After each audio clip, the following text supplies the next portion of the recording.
नमस्कार दोस्तों, मैं पवन मेरे चैनल टेकी पवन में आप सबका स्वागत करता हूं। आज का हमारा टॉपिक चल रहा है ये स्वतंत्रता के समय भारतीय अर्थव्यवस्था पार्ट 2।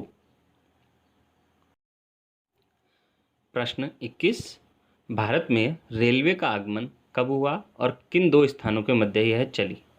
तो इसका आंसर है सर्वप्रथम भारत में रेलवे का आगमन 1853 में हुआ तथा ये मुंबई से थाने के बीच में चली थी। प्रश्न 22, टिस्को TISCO की स्थापना कब हुई? 1907 में जमशेदपुर में। प्रश्न 23, एकाधिकार शब्द से क्या तात्पर्य है?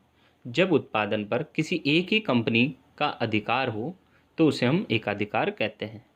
प्रश्न 24, औपनिवेशिक युग के दौरान भारत को कितना प्रतिशत व्यापार ब्रिटेन व भारत के मध्य होता था?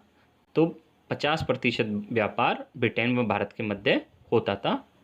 प्रश्न 25, व्यापार आधिक्य का क्या अर्थ है? जब निर्यात आयात से ज़्यादा होता है तो उसे हम व्यापार आधिक्य कहते हैं। और व्यापार घाटा क्या होता है? जब आयात निर्यात से अधिक हो। और व्यापार संतुलन, जब आयात और निर्यात दोनों बराबर होते हैं तो उसे हम व्यापार संतुलन कहते हैं। इसे दृश्य व्यापार भी कहते हैं।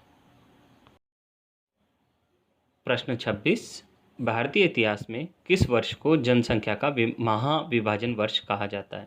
तो इसका आंसर है 1921। क्यों कहा जाता है?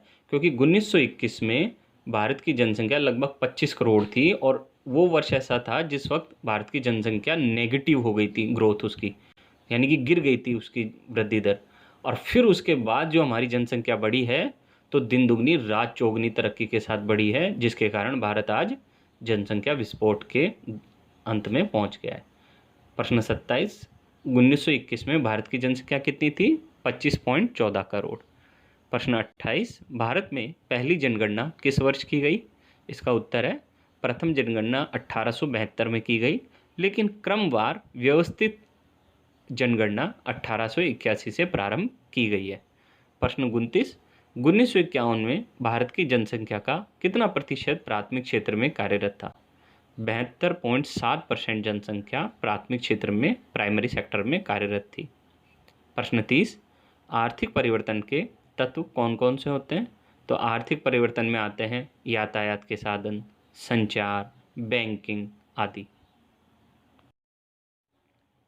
प्रश्न 31, सामाजिक परिवर्तन के तत्व कौन कौन से हैं? सामाजिक परिवर्तन के तत्वों में शिक्षा, स्वास्थ्य, आवास सुविधा आदि आते हैं। प्रश्न 32, इंडिया डिवाइडेड पुस्तक के लेखक कौन है? डॉक्टर राजेंद्र प्रसाद। प्रश्न 33, पुअर्टी एंड फेमिन के लेखक कौन है? डॉक्टर अमर्त्य सेन जी, जिन्हें नोबेल पुरस्कार भी मिला हुआ है, भारत के प्रथम अर्थशास्त्री जिन्हें नोबेल पुरस्कार मिला हुआ है।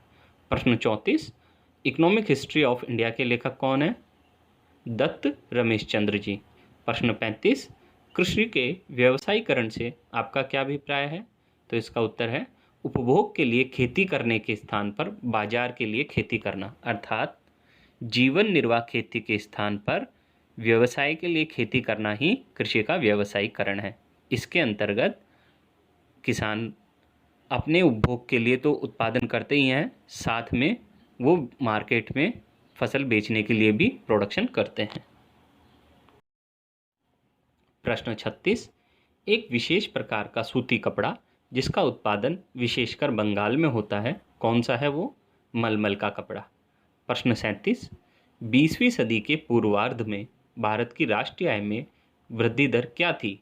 2% राष्ट्रीय आय की वृद्धि दर थी प्रति ईयर।